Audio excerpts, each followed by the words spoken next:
بسم اللہ الرحمن الرحیم۔ اس ویڈیو میں آپ کو بتاؤں گی کہ حروف تہجی کی آوازیں کیا ہوتی ہیں، یا اس کو یوں کہہ لیں کہ درست آوازیں کیا ہیں یا ان آوازوں کی مقدار کیا ہوتی ہے۔ دیکھیں، ایک بات جو سمجھنے کی ہے وہ یہ ہے کہ زبانیں جو ہیں وہ آوازوں سے مل کر بنتی ہیں، یعنی جب آوازیں آپس میں جڑتی ہیں تو زبانیں وجود میں آتی ہیں۔ یہ جو حروف تہجی ہیں، یہ اردو کے حروف تہجی ہیں، تو ان کی یہ دراصل آوازیں ہیں، یعنی ان کو ہم آوازوں سے تعبیر کرتے ہیں۔ نام تو ان کا اس طرح سے ہے، الف بے پے تے ٹے سے، یہ تو آپ جانتے ہی ہیں، لیکن اصل میں یہ ان آوازیں جو ہوتی ہیں ان کی بالکل چھوٹی مقدار میں جو آوازیں ہوتی ہیں وہ جب آپس میں جڑتی ہیں تو الفاظ بنتے ہیں، یعنی اس کو ہم اس کی ادائیگی ہم اس طریقے سے کرتے ہیں کہ آوازوں کو آپس میں جوڑ دیتے ہیں۔ اچھا، یہ حروف تہجی میں اس سے پہلے کی ویڈیوز میں آپ کو خوش خطی کے حوالے سے حروف تہجی بتا چکی ہوں، سکھا چکی ہوں۔ تہجی ہم اس لیے کہتے ہیں کہ ان سے ہم ہجا کرتے ہیں، اور ہجا کر کے ہم الفاظ بناتے ہیں، اور الفاظ جب جمع ہوتے ہیں تو جملے بنتے ہیں، پھر زبان وجود میں آتی ہے۔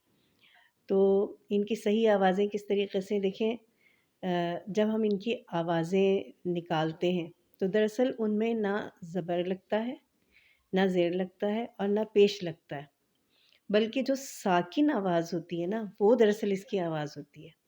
مثال کے طور پر اگر میں کوئی لفظ بولوں، باب اگر بولوں، یا آب بولوں، یا کتاب بولوں، تو جو ب ہے وہ دراصل اس کی آواز ہے۔ الف کو میں ابھی چھوڑ دیتی ہوں، میں آخر میں آپ کو بتاؤں گی۔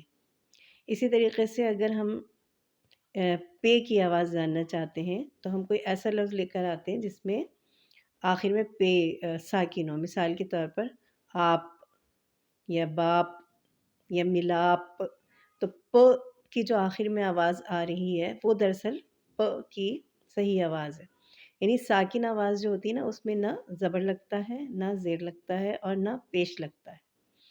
تو میں ساری آوازیں آپ کو بتاتی ہوں کس طریقے سے ہیں، جیسے ب، پ، ت، ٹ، س، ج، چ، ہ، خ۔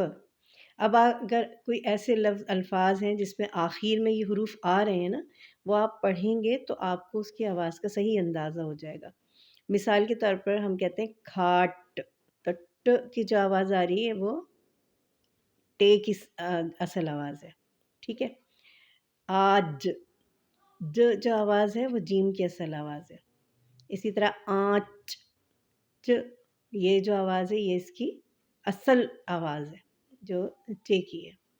اسی طرح ہ، خ، د، ڈ، سے لاڈ اگر ہم کہیں تو ڈ کی آواز آتی ہے نا، ز، ر، آر اگر ہم کہیں، یا پیار اگر ہم کہتے ہیں تو ر کی جو آواز ہے وہ اصل آواز ہے اس کی۔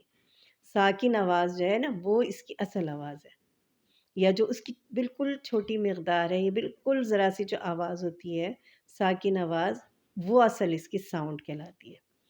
ڑ، ز، ژ۔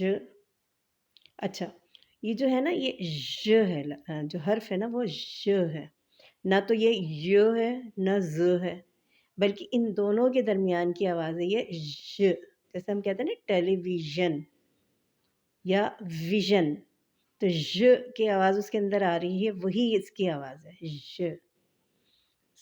س، جیسے آپ کہیں پاس، تو س کی جو آواز ہے وہ اس کی اصل آواز ہے ش۔ یا لاش جیسے ہم کہتے ہیں ش، تو یہ اس کی آواز ہو گئی۔ س، ز، ت، ز، یہ اس کے پر نقطہ، غ، ف، ایسے بھی کہہ سکتے ہیں، جیسے ہم کہتے ہیں نا غلاف، تو ایسے آواز آتی ہے نا۔ اچھا، ق، ک، گ، اچھا اس کی نا ایک الگ آواز ہے اور ک، یہ تھوڑا سا فرق ہے، اکثر لوگ نہیں فرق کر پاتے، اور اس کو بھی ک ہی کہتے ہیں، اس کو بھی ک کہتے ہیں۔ اگر آپ سے ق کی آواز نکل سکتی ہے تو بہت اچھی بات ہے، ورنہ ک بھی چلے گا۔ گ، ل، اچھا اصل آواز ہے نا، کہتے ہیں مال، ل کی آواز آ رہی ہے۔ م، اس کو ہم کہیں گے آم، جیسے آم کہتے ہیں، تو یہ م کی آواز ہے۔ اسی طرح اس کی جیسے آن، بان، ٹھیک ہے، تو ن جو ہے اس کی اصل آواز کی مقدار اصل میں آپ کو بتا رہی ہوں، جو ساکن آواز ہے وہی اصل آواز ہے۔ اچھا واو کی میں آپ کو بعد میں بتاتی ہوں، ہ، اچھا اس کی آواز ہے ا۔ اب میں آپ کو الف کی آواز بتا دیتی ہوں، اگر ہم اس کو الف کے طور پر لیتے ہیں تو ا، اسی طریقے سے اگر ہم اس کو واو کے طور پر لیتے ہیں تو و، ی، ی۔ اچھا اس کو میں مصوتے میں بھی آپ کو سمجھاتی ہوں، یہ جو الف، واو، چھوٹی یہ اور بڑی یہ ہے، جس طرح سے انگلش میں واولز ہوتے ہیں، اسی طرح اردو میں یہ مصوتے ہوتے ہیں، اور یہ حروف مدہ، عربی میں حروف مدہ بھی ہوتے ہیں، یعنی وہ حروف ہیں جن کو اگر ہم کسی بھی حرف کے آگے لگا دیتے ہیں تو وہ اس حرف کی آواز کو لمبا کر دیتے ہیں۔ تو ان کی اصل آواز کیا ہے مصوتوں کی؟ یہ الف جو ہے آ، یہ او، یہ ای اور یہ اے ہے، ٹھیک ہے نا؟ جیسے مثال کے طور پر اگر ہم کاف لگا دیتے ہیں ان سے آگے تو ک، آ، کا، ک، او، کو، ک، ای، کی اور ک، اے، کے، تو اگر یہ بطور مصوتہ استعمال ہوتے ہیں تو ان کی آواز ہے آ، او، ای، اے۔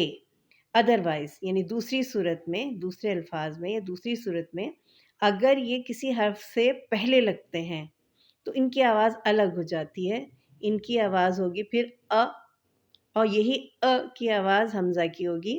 یہ میں آپ کو بعد میں جب اگلی ویڈیو کروں گی یا بعد کی ویڈیوز میں آپ کو میں بتاؤں گی کہ حمزہ کا استعمال کس طرح سے ہوتا ہے۔ اسی طریقے سے یہ واو اگر مصوتہ نہیں ہے اور کسی حرف سے پہلے لگا ہوا ہے تو اس کی آواز آئے گی و، اور اس کی آواز ہوگی ی، ی، دونوں کی ی آوازیں ہوں گی، ٹھیک ہے؟